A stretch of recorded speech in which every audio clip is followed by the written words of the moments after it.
There's something I've been sitting with lately. The realization that childhood doesn't really end. It doesn't disappear when we grow up, get married, or become parents ourselves. It stays quietly, patiently, and it lives in us in ways we don't always recognize.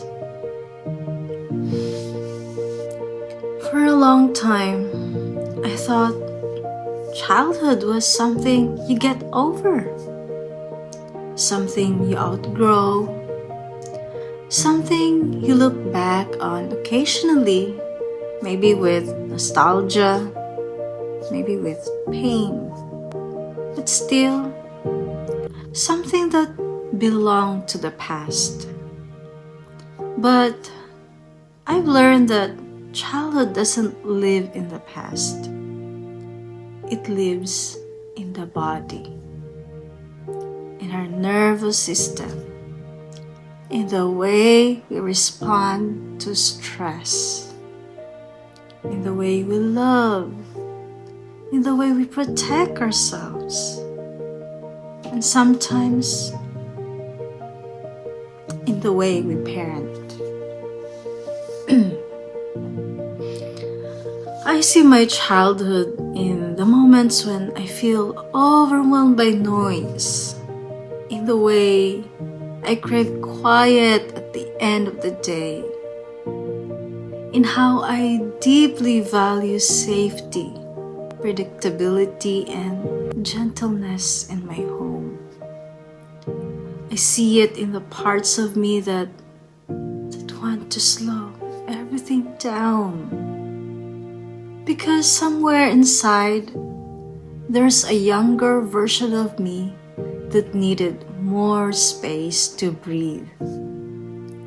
There are things from my childhood that shaped me beautifully.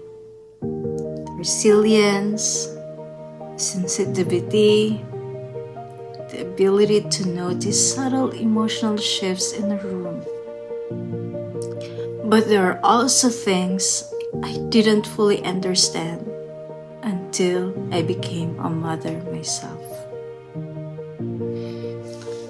I didn't realize how much of my parenting would be guided not just by what I learned, but by what I remembered, even when I didn't have words for it. Because here's the truth we don't talk about enough. We don't just raise our children with our values. We raise them with our memories. The unspoken ones, the embodied ones, the ones stored deep inside us long before logic ever developed. And that can feel unsettling. Sometimes, a child's behavior doesn't just feel challenging, it feels so personal.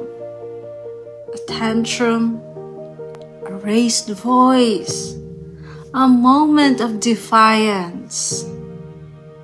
Not because the child is doing something wrong, but because it's touching something old inside us.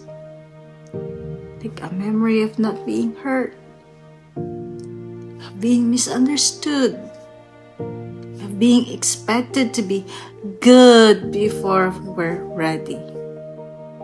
And suddenly, we're not just responding as parents, we're responding as the child we once were. This was a very humbling realization for me, because it taught me that healing isn't about erasing the past. It's about noticing when the past shows up and choosing differently. Childhood lives in the way we interpret situations. When the child cries and we feel an urgency to fix it immediately. Sometimes that's love. And sometimes it's our own discomfort with emotions we weren't allowed to express. When we feel anxious about mess, noise, or unpredictability. Sometimes it's about structure, and sometimes it's about safety we once had to create for ourselves. Understanding this didn't make me a perfect parent, but it made me a more compassionate one toward my children and toward myself. Because I stopped asking, what's wrong with me? And I started asking, what did I need back then? That question changed everything. It softened the way I speak to myself. It slowed the way I react. Gave me permission to parent not from fear, but from awareness. And maybe this is the quiet work of adulthood. Not becoming someone entirely new, but learning how to hold all the versions of ourselves with such tenderness. The child we were, the adult we are, the parent we're becoming. Our childhood still lives in us. Not to control us, not to haunt us, but to be acknowledged.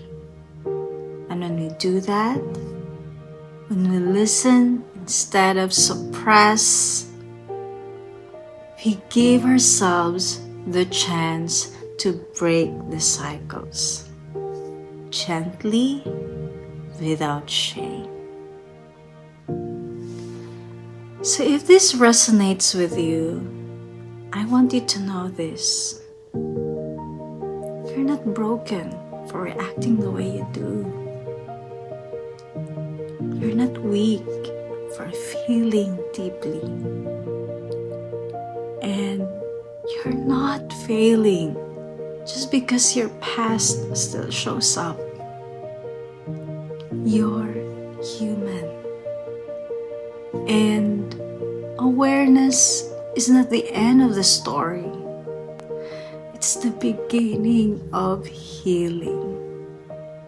Sometimes, the most loving thing we can do for our children is to tend to the child still living inside of us. Thank you for sitting with this reflection with me.